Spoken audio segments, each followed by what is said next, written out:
The 2025 TV season has been in full swing, and we've bought and tested some of the more popular OLED models from brands like Samsung, Sony, and LG. But with a wide range of OLEDs to choose from, it can be easy to forget about each brand's entry-level models. Hey, I'm Alex from Rtings.com. Today, we're going to talk about LG's entry-level OLED in their 2025 lineup, the B5. It replaces the B4 from last year, and it sits behind the C5 and G5. Having tested the past 9 editions of the B series TVs, we know they're more basic and a clear step down from the C and G series models. You can pretty much call it an affordable OLED, even though it's still one of the more costly TVs on the market. That said, does the B5 take a step forward this year, and is it worth getting? Or is it more of the same from LG?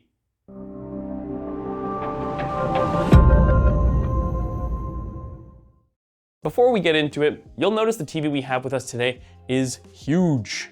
That's because we bought and tested the 77-inch unit, but it's also available in 48, 55, 65, and 83-inch sizes, and they all perform the same.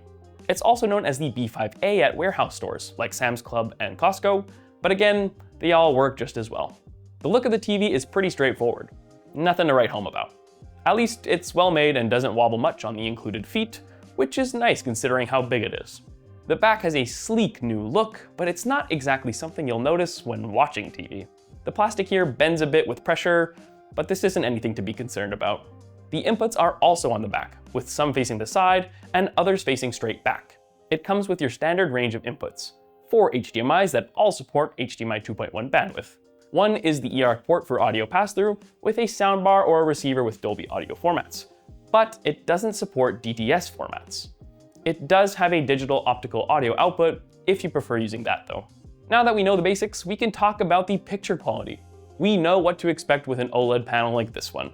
Perfect blacks in dark rooms, no haloing around bright objects, you get it. It uses LG's typical WOLED panel, but it doesn't have MLA technology. Like any OLED, it also has wide viewing angles that keep the image consistent from the sides, but it has the typical WOLED green tint when you're looking at it from a wide angle.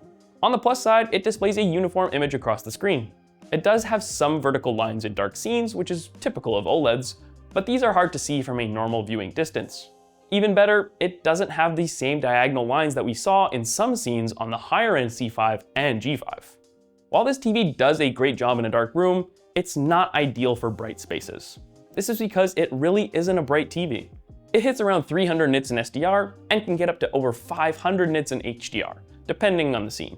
Some small highlights pop, but this is where it's a clear step behind the C5. It's also dimmer than the B4, which is disappointing. Even using dynamic tone mapping doesn't help. It actually makes the screen dimmer, not brighter, which is unusual. Plus, it doesn't handle glare from bright light sources very well. Sure, you won't get distracted if you place a lamp close to the TV, but you should avoid using it in a sunny room. Even though it does a fantastic job at maintaining its low black levels in a bright room, this TV really performs best in a dark space. So while it's somewhat disappointing to use in bright rooms, where it really stands out is with color accuracy. It's very accurate without any sort of calibration in both SDR and HDR. There are some white balance issues with both, but overall, it's hard to spot any inaccuracies.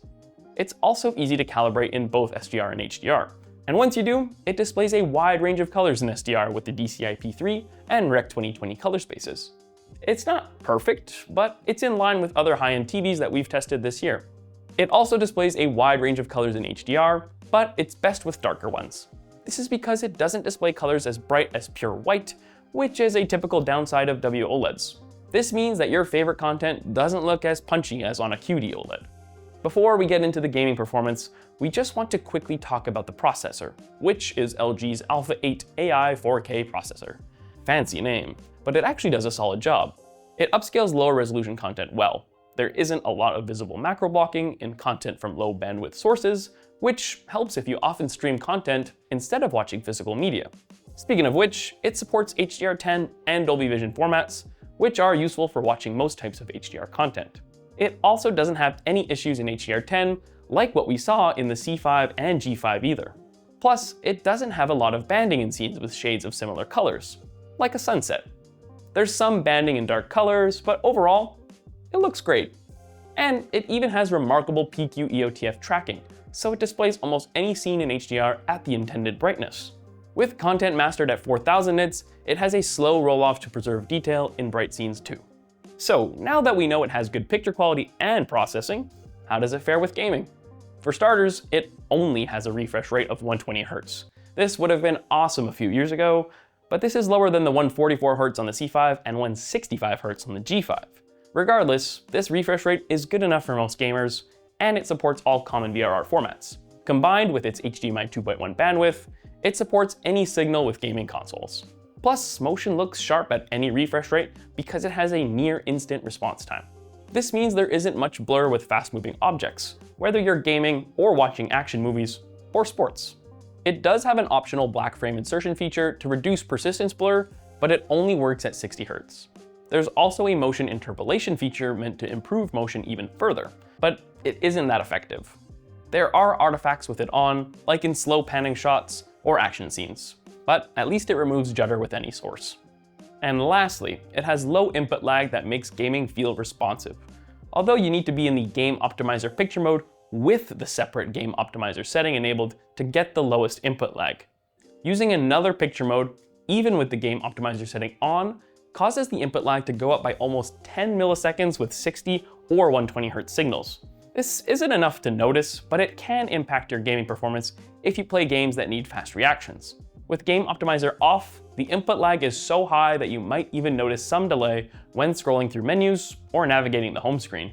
Speaking of which, this TV comes with the same WebOS smart system that any LG TV comes with. It's easy to use and you have all your favorite apps right there. The remote is new for 2025 with a simpler look compared to the famous Magic Remote from past years.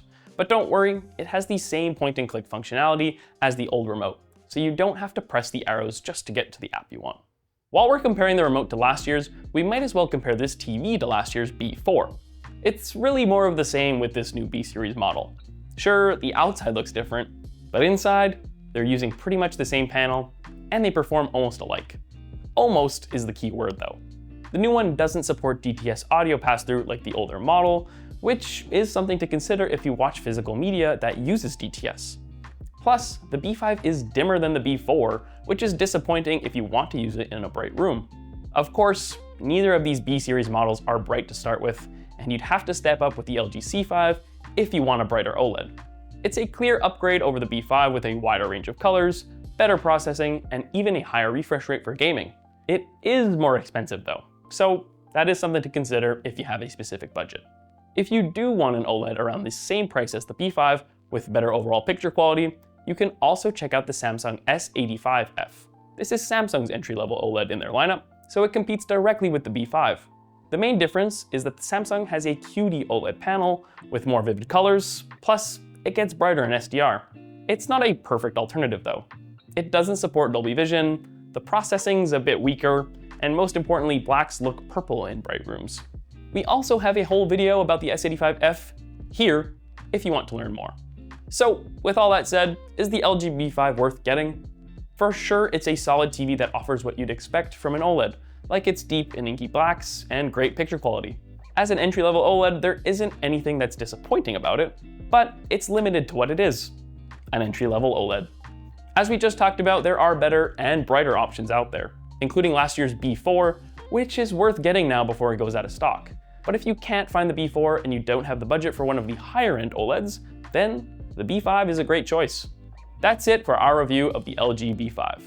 If you want more details, check out the written review in the description below. Until next time, I'm Alex from Rtings.com, where we help you find the best products for your needs. Bye! It does have an optional. Yep. Are you drinking water today? You in the chat, are you drinking water today? You should. You should?